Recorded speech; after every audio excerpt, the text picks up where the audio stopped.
ఓం శ్రీ సద్గురు చరణారవిందాభ్యాం నమః.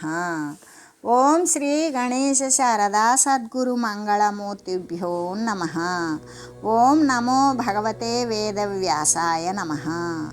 ఓం నమః ప్రణవార్థాయ శుద్ధ జ్ఞానైకమూర్తయే నిర్మలాయ ప్రశాంతాయ దక్షిణామూర్తయే నమః. ఓం ఈశ్వరో గురురాత్మేతి మూర్తిభేద విభాగినే వ్యోమవద్వ్యాప్తదేహాయ దక్షిణామూర్తయే నమః. శ్రీ గురుగీత తృతీయోధ్యాయము.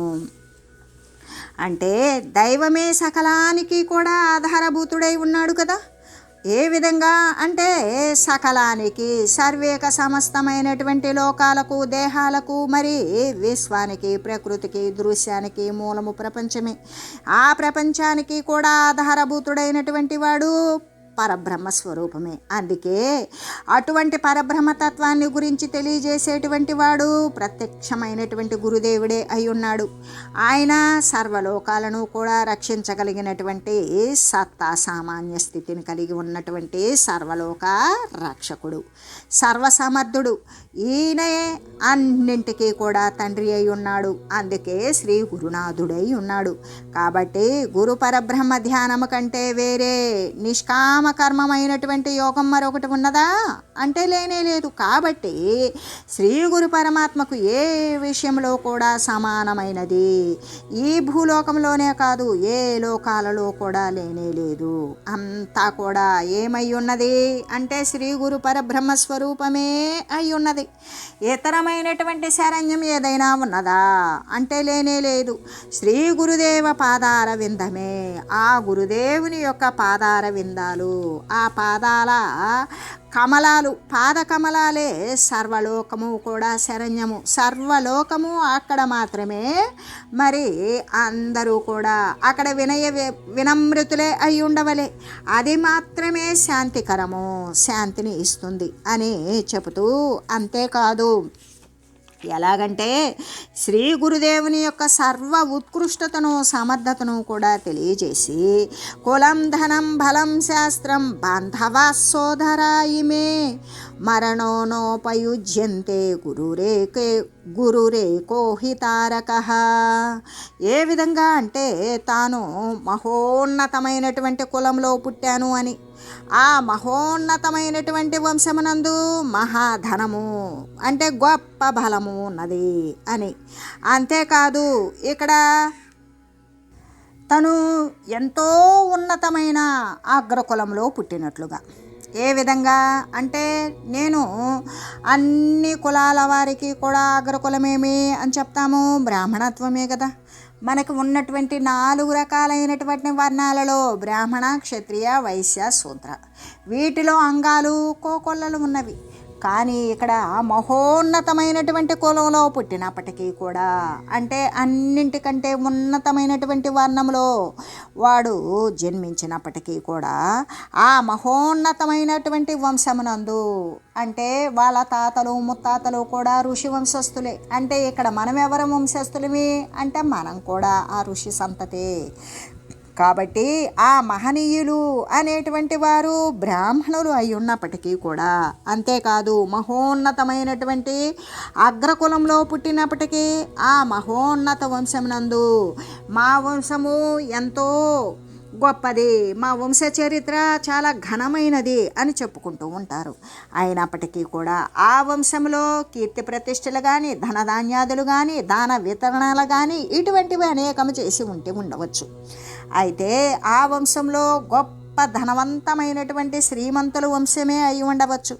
గొప్ప బలము కలిగి పరిపుష్టమైనటువంటి కుటుంబ సభ్యులందరూ కూడి మరి సమిష్టి కుటుంబమే అయి ఉండవచ్చు. అంతేకాదు వ్యాకరణము మొదలైనటువంటి కల్పము, నిరుక్తము ఇటువంటివన్నీ కూడా, ఛందస్సు, ఈ వ్యాకరణము అనేటువంటి శాస్త్రాలు కానీ అవన్నీ కూడా దాంట్లో ఎంతో పాండిత్యం, ప్రాకర్షతో కలిసి ఉండవచ్చు. అంతేకాదు ఇంకా చుట్టుప్రక్కల బంధువులు కానీ, సోదరుడు కానీ, మిత్రులు కానీ మొదలైనటువంటి వారు ఎవరైనా సరే, ఎంతమంది ఉన్నప్పటికీ కూడా మృత్యుకాలమునందు తోడై వస్తారా? రారు. వంశము రాదు, కులము రాదు, వాని యొక్క ఒడ్డు పొడుగులు రావు, వాని యొక్క కీర్తి ప్రతిష్టలు రావు, మరి వాడు సంపాదించిన ధాన్యాదులు రావు, మరి గొప్ప బలమున్నా వాడు ఎంత పాండిత్యం సేకరించినా సంపాదించినా ఏవి కూడా రావు అని చెబుతూ, ఎలాగంటే మరి వాని యొక్క శరీర పతనమైనప్పుడు వాడు సముపార్జించుకున్న సంపద యావత్తు కానీ, తన ఉన్నతమైన వంశం కానీ, తన యొక్క భార్యాపుత్రులు కానీ, బంధుమిత్రులు కానీ వీరంతా కూడా ఎవరైనా అడ్డుపడిపోతారా? రారు కదా అని చెబుతూ, అందుకే ఇప్పుడు ఏమని చెప్తూ ఉన్నారు అంటే, నహిరాక్షతిడుంకృచ్కరణే అనేటువంటి భజగోవిందం అనేటువంటిది అక్కడే ప్రారంభమైంది. శ్రీ శంకరాచార్యులు ఒకసారి అక్కడికో ఏ నదీ తీరానికో స్నానానికి వెళ్తూ ఉన్నారు. ఒక ఆయన ఏం చేస్తూ ఉన్నాడు అంటే వ్యాకరణాన్ని వళ్ళవేస్తూ ఉన్నాడు. వ్యాకరణాన్ని వళ్ళవేస్తూ ఆయన ఆ పండితుడు ఒక వ్యాకరణ శాస్త్రాన్ని వళ్ళవేస్తూ ఉన్నాడు. వళ్ళవేస్తూ నహిరాక్షతి డుంకృచ్కరణే అనేటువంటి దానిని పదే పదే పదే కూడా వళ్ళవేస్తూ ఉన్నాడు. అప్పుడు శంకరాచార్యులు అనుకున్నారు, ఏమని, వీడు ఏమి నాయనా ఇలా చేస్తున్నావు అంటే, వ్యాకరణంలో నాకు ఈ విధంగా వల్లి వేయడం అనేటువంటిది పోతుందేమో అని నేను మళ్ళీ మళ్ళీ కూడా వల్లి వేస్తూ ఉన్నాను అని. అంటే ఇక్కడ అప్పుడు ఆయనకి అలవోకగా ఆ విధంగా శ్రీ శంకర స్వామీజీ వారికి, శ్రీ శంకరాచార్య స్వామీజీకి ఏ విధంగా అంటే భజగోవిందం అనేటువంటిది అప్పుడు ఆసువుగా ఉత్పన్నమైనటువంటి భజగోవింద తత్వం. ఏ విధంగా అంటే ఆయన అప్పుడే దానిని రచించారు. ఆ వ్యాకరణ పండితుడిని చూసి భజగోవిందం భజగోవిందం భజగోవిందం మూఢమతే సంప్రాప్తే సన్నిహితే కాలే నహి రక్షతి డుంగృచ్కరణే. ఈ వ్యాకరణ శాస్త్రం అనేటువంటిది ఎప్పటికీ రక్షించదు. ఏ విధంగా భజగోవిందం భజగోవిందం హరి హరి హరి శ్రీ గోవింద గోవింద అని స్మరణం చేయరా ఓరే మూఢమతి. మరి మనం కనుక తెలుసుకున్నట్లయితే యమునకు అడ్డం వచ్చేటువంటిది నీ వ్యాకరణమా? ఇప్పుడు యమునా నదిని దాటాలి అంటే నీకు నావ కావాలి, అంతేకాని నీ వ్యాకరణం అనేటువంటిది అది నావను ఆ యమునా నదిని దాటించదు. యమున ఒడ్డున ఆయన ఏమని చెప్తూ ఉన్నాడు, మరి ఈ విధంగా నహి రక్షతి డుంకృచ్కరణే, ఇది మాత్రం నిన్ను రక్షించదు, నీకు నావ కావలసింది అని చెప్తూ, ఎలాగంటే ఆ యొక్క దానిని దాటాలి అంటే వానికి కావలసినటువంటిది, ఒక నదిని దాటాలంటే పడవ కావాలి, ఒక జీవత్వాన్ని దాటాలి, దైవత్వాన్ని పొందాలి అంటే జ్ఞానం కావాలి. అలాగనే ఆ జ్ఞానం కావాలి అంటే పరమాత్మతత్వం గురించి అన్వేషించాలి, సద్గురుమూర్తిని సేవించాలి, దాని ద్వారా జ్ఞానాన్ని సముపార్జించాలి, జ్ఞానాన్ని ఆసరా చేసుకొని పరమాత్మతత్వాన్ని పొందాలి. నువ్వు యమునను దాటాలంటే పడవ ఎలా అవసరమో ఈ యొక్క ఆవరణను, అజ్ఞాన ఆవరణను నీవు నశింపజేసుకోవాలి అంటే నీకు భగవత్ సంకీర్తన కావాలి. దాని ద్వారానే జ్ఞానం అనేది వస్తుంది. ఆ జ్ఞానం ద్వారానే శ్రీ సద్గురుమూర్తిని దర్శన స్పర్శనాదుల ద్వారా నీవు పరమాత్మతత్వాన్ని పొందుతావు అని చెప్తూ, అంతేకాదు ఇటువంటి మహోన్నతమైనటువంటి కులాలలో, బలాలలో, ధనాదుల్లో, ఆర్థిక వ్యవహారాలలో, పండిత్య ప్రాకర్షణల్లో ఎన్నో రకాల ఉన్నతమై ఉన్నప్పటికీ కూడా మరి వాని యొక్క శరీర పతనమైనప్పుడు ఎవరైనా అడ్డు వస్తారా అంటే రారు కదా. అందుకే ధనంచ భూమౌ పశువశ్చ గోష్ఠే కాంతా గృహద్వారే దేహస్థితాయాం పరలోక మార్గే బంధుజనే శ్మశానవాటే దేహస్థితాయాం పరలోక మార్గే జీవ ఏకః మరి గచ్చతి. ఏ విధంగా అంటే వాడు ఏకము ఒక్కడే అవుతాడు. ఏ విధంగా అంటే ధనంచ భూమౌ పశువశ్చ గోష్ఠే, వాడు సంపాదించుకున్నప్పుడు, వాడు శరీరం పటుత్వంతో ఉన్నప్పుడు వాడు సంపాదించాడు. ఏ విధంగా భార్యను వివాహం చేసుకున్నాడు, భార్యను తెచ్చుకున్నాడు, బిడ్డలను కన్నాడు, ధనం సంపాదించాడు, ధాన్యాదులు, గోశాలలు, ఇటువంటివన్నీ కూడా భూములు, ఆస్తులు అనేకం కూడగట్టుకున్నాడు. ఇవన్నీ కూడా ఆయన యొక్క శరీరం వదిలి భూపతనమైనప్పుడు అవన్నీ వెంట వచ్చినవా? రాలా. ధనంచ భూమవు, ధనం కానీ, భూములు కానీ, పశువులు కష్టంలోనే ఉన్నవి, భూమి దగ్గరే ఉన్నది, ధనం దగ్గరే ఉన్నది, ఏది కూడా నీతో పాటుగా ఏది రాలా. భార్య గృహద్వారే అంటే కాంత అయితే స్త్రీ అయితే ఏం చేస్తుంది, వాకిలి వరకు వస్తుంది. అదే స్త్రీ పోతే పురుషుడైతే శ్మశానం దాకా పోతాడు. అలాగే బంధుజనే శ్మశాన వాటే, బంధువులు కొంతమంది ఆ ప్రేత శరీరాన్ని తీసుకొని ఖననమో దానమో చేయడానికి అక్కడికి వెళ్తాడు. ఆ శరీరాన్ని ఉండి వేరైనటువంటి జీవుడు ఏమవుతాడు, ఒక్కడే అయిపోతాడు. అయిపోయి వాడు ఎక్కడికి మూట వేసుకొని పోవాలి. ఎక్కడికి ఏం మూట అంటే సుకృతం దుష్కృతం గచ్చతి మనుగచ్చతి. వాడు ఏ పుణ్యం చేసుకుంటే పుణ్యమో ఫలితమో, ఆ పాపం చేసుకుంటే పాప ఫలితమో ఆ వాసనను మూటగట్టుకొని వెళ్ళిపోయి దానికి సంబంధమైనటువంటి దేహాన్ని ధరించుకొని వస్తాడు. అంతేకాని వానికి ఆ దేహం పోయేటప్పుడు వాడు పెంచి పోషించుకున్న, వాడిని ఆదరించిన బంధుమిత్రుడు కానీ, కుటుంబ సభ్యులు కానీ, భార్యాపుత్రులు కానీ, వాడు సాధించుకున్న పాండిత్యం కానీ, మరి సముపార్జించుకున్న ధనం కానీ, ఉన్నతమైన వంశం కానీ, ఇవేదైనా సరే వాని యొక్క శరీరము పతనమైనప్పుడు మృత్యుకాలమునందు తోడై వచ్చారా, రాలేదు. కాబట్టి వారి చేత ఏ ఉపయోగము ఆ సమయమునందు లభించదు అని చెబుతూ, అంతేకాదు శ్రీ గురుదేవుడు ఒక్కడే అటువంటి వాడు మృత్యుభయాన్ని బాపుతాడు.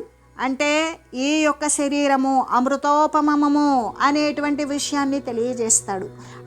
అంటే మృతప్రాయమైనది శరీరము, అమృతోపమైనది ఆ పారమార్థిక తత్వము.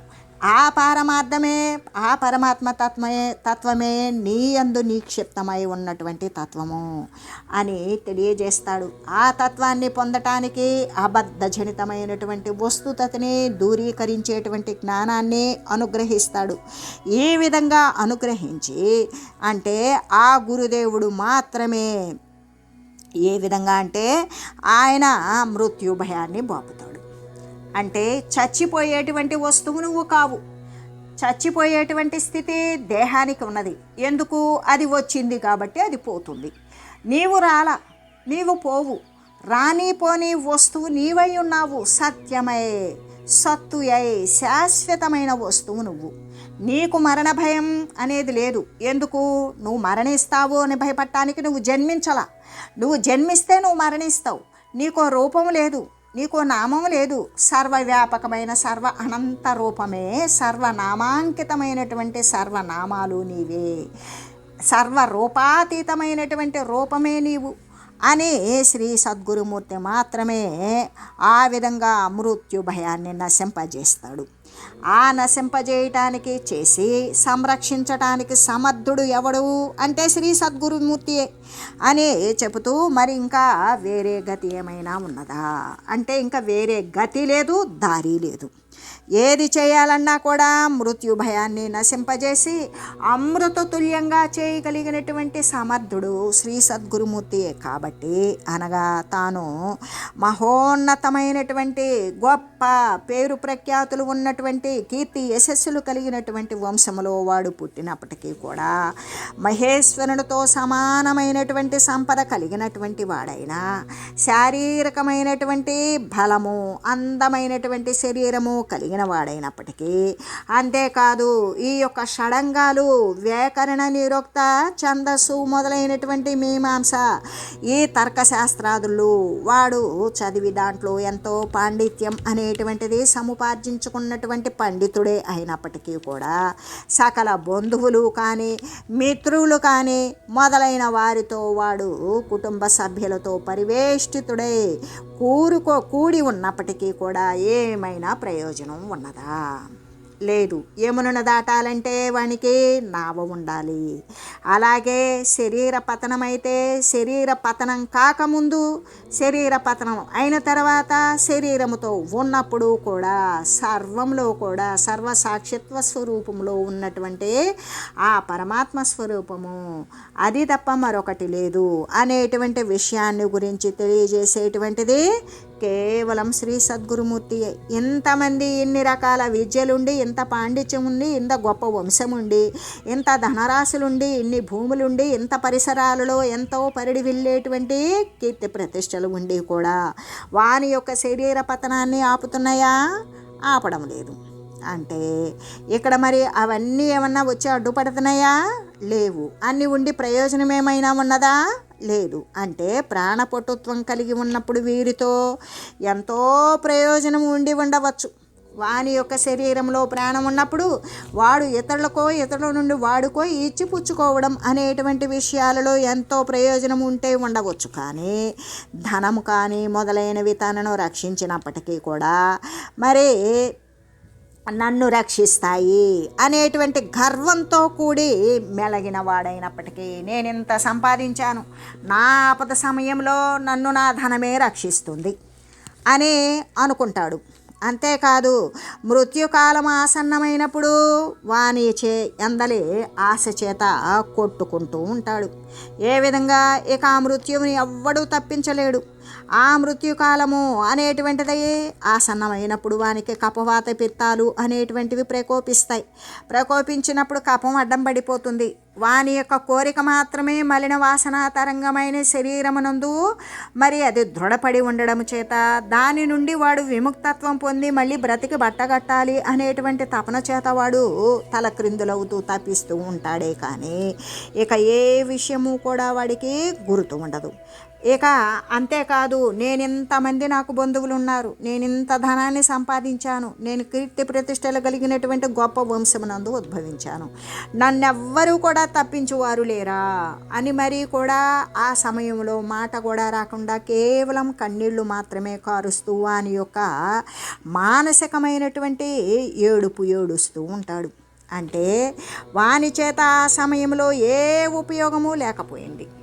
ఆ చివరి సమయంలో వాడు ఒక మాటను చెప్పుకోలేడు, ఎవరిని మరి సాయం కోరలేడు. ఒకవేళ కోరినా ఎవరికైనా చేయాలని ఉన్నా ఎవ్వరూ కూడా భౌతికమైన శారీరక సంబంధమైనటువంటి ఉపకరణాలై వానికి తగిన సాయం చేస్తారేమో కానీ సహకారం అందిస్తారేమో కానీ ఈ యొక్క శరీరం నుండి ఉత్క్రమణం చెందుతున్నటువంటి ప్రాణాన్ని పట్టి ఉంచి శరీరంలోనే బంధించి ఉంచగలిగినటువంటి సమర్థులు ఎవరైనా ఉన్నారా?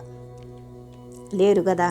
అందుకని చుట్టుప్రక్కల వాడు సంపాదించుకున్న బంధుమిత్రులు, పరిసరాలు, ఆమరి ఆనందాది యోగాలు, డబ్బు, కీర్తి, ప్రతిష్టం, గొప్ప వంశం, భార్యాపుత్రులు, మిత్రులు, బంధువులు ఎంతమంది ఉన్నప్పటికీ కూడా ఆ సమయమున అంటే శరీరం పోయే సమయంలో ఏమైనా రవంతైనా ఉపయోగం ఉన్నదా అంటే లేదు.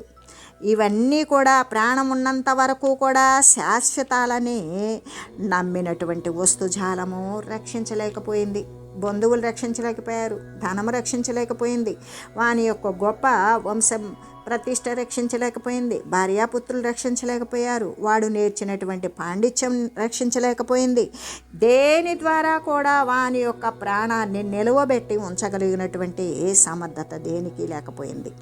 అంటే కాబట్టి సర్వం వ్యర్థం అంటే వాడు భౌతికంగా సంపాదించుకున్నటువంటి సమస్తం కూడా వాడికి అవసరమైన సమయంలో అవి ఉపయోగపడలా. కాబట్టి సర్వము వ్యర్థమే. అంటే మరణ సమయే సాంబయేక సహాయక అంటే ఆ మరణ సమయంలో సాంబశివుడు ఒక్కడే సహాయం చేస్తాడు, ఇంకా ఎవ్వరూ కూడా సహాయం చేసేటువంటి వారు లేరు. ఏ విధంగా తను సంపాదించుకున్న వస్తుతతి జడ స్థితిలో అలాగే ఉంది. తన యొక్క ప్రాణం తన శరీరం నుండి వేరైపోయేటప్పుడు ఏది కూడా పోయేటువంటి ప్రాణాన్ని నిలువరించి శరీరంలో పటిష్టంగా ఉంచేటువంటి సమర్థత లేకుండా పోయింది. అన్నట్లుగానే జ్ఞానముతో కూడినటువంటి మహేశ్వరుడైనటువంటి శ్రీ గురుదేవుడే అవసాన కాలమందు రక్షిస్తూ ఉన్నాడు. వాని యొక్క అవసాన కాలములో ఏ విధంగా అంటే ఆయన మాత్రమే రక్షిస్తూ ఉన్నాడు. అవసాన కాలంలో వానికి ఏం గుర్తొస్తుంది? వాని జీవనం యావత్తు ధన సంపాదన, భార్యాబిడ్డల పోషణ, బంధుమిత్రుల ఆదరణ, గొప్ప వంశము, కీర్తి ప్రతిష్ట, పాండిత్యము, ఆయన యొక్క విద్వత్తు వీటితో స్మరిస్తే అవే ఆయన యొక్క దేహపతన సమయంలో దానినే స్మరిస్తాడు. కానీ ఇక్కడ శ్రీ గురుదేవుని ఎవడైతే స్మరించి ఉంటాడో వాని యొక్క జీవన కాలమునందు శ్రీ గురుదేవుని యొక్క సేవాభాగ్యము చేత వాడు సజ్జనుడై సచ్చిష్యుడై ఆ యొక్క జ్ఞాన మార్గాన్ని ఎవడైతే అనుసరిస్తూ ఉన్నాడో అటువంటి వాడికి మాత్రమే వాని యొక్క దేహపతన సమయంలో మరి ఉద్ధరించేటువంటి వాడు శ్రీ సద్గురుమూర్తియే. అలాగే ఏ విధంగా అంటే జ్ఞానముతో కూడినటువంటి మహేశ్వరుడే అయిన వాడు శ్రీ సద్గురుదేవుడు కాబట్టి మరణ సమయే సాంబ ఏక సహాయ అంటే మరణించేటువంటి సమయంలో మరి ఆ పరమేశ్వరుడైనటువంటి శ్రీ గురుదేవుడు మాత్రమే అవసాన కాలమందు వాని యొక్క దేహపతన కాలమునందు రక్షిస్తూ ఉన్నాడు. కాబట్టి ఆ సమయంలో వాడు జీవించి ఉన్న కాలంలో గురుదేవుని యొక్క సేవాభాగ్యానికి నోచుకున్నవాడైతే, ఆ పాదార విందాలను వాడు నమ్ముకున్నవాడైతే, గురుదేవుని యొక్క జ్ఞానస్ఫురణలో ఉన్నటువంటి వాడైతే, గురుదేవుని ద్వారా జ్ఞానాన్ని బోధింపబడిన వాడైతే ఆ యొక్క సమయంలో వానికి అదే స్ఫురిస్తుంది. అప్పుడు శ్రీ గురు పరబ్రహ్మ స్ఫురణం అనేటువంటిది పతన కాలంలో తయారవుతుంది. అంటే జీవనం మొత్తం ఏదై జీవించామో పతన సమయంలో కూడా అదే తయారవుతుంది. కాబట్టి ఆ ఒక్కటి మాత్రమే సకల సంసార భయాలను కూడా నశింపజేసేస్తుంది. సకల సంసార భయాలు కనుక నశించినవా, ఆ దేహ పతనం అయిన తర్వాత మరొక దేహం ఆ మనిషికి, ఆ దేహాన్ని వదిలినటువంటి జీవికి అవసరపడుతుందా? ఇక లేదు. ఎందుకు అంటే సంసారాన్ని నశింపజేసేటువంటి భయాలు మొత్తం కూడా వెళ్ళిపోయినాయి. ఆ దేహపతన సమయంలో కూడా శ్రీ సద్గురుమూర్తి బోధించినటువంటి ఏ యొక్క అంటే ఆ శాశ్వతమైనటువంటి తత్వము శ్రీ సద్గురుమూర్తి యొక్క భక్తి మాత్రమే మిగిలి ఉన్నది. ఆ స్మరణ మాత్రమే నిలిచి ఉన్నది. దాని ద్వారా వాని యొక్క సంసారము మళ్ళీ యొక్క ఆ జీవి దైవత్వాన్నే చెందింది. సద్గురు రూపాన్ని స్మరిస్తూ సద్గురువుని ఎందే లీనమైంది. సద్గురు స్వరూపము అంటే సదేహ శరీరము కాదు, సర్వవ్యాపకమైనటువంటి దేహతత్వం. కాబట్టి ఆ దేహమునందు ఎప్పుడైతే అది లీనమై ఉన్నదో ఇక సంసార భయం, మళ్ళీ వానికి శరీరాలు ఉపాధి రకాలు అనేటువంటివి రాకపోకలు లేవు. కాబట్టి వాడు తరించిపోయాడు. అదే శాశ్వతమైనది. జీవితం ఉన్నప్పుడే భగవంతుణ్ణి స్మరించాలి అని తెలియజేస్తూ ఓం మంగళం శ్రీ గురుదేవాయ మహనీయ గుణాత్మనే సర్వలోక శరణ్యాయ సాధురూపాయ మంగళం. ఓం లోకా సమస్త సుఖినో భవంతు. ఓం శ్రీ సద్గురు పరబ్రహ్మార్పణమస్తు. ఓం తత్సత్.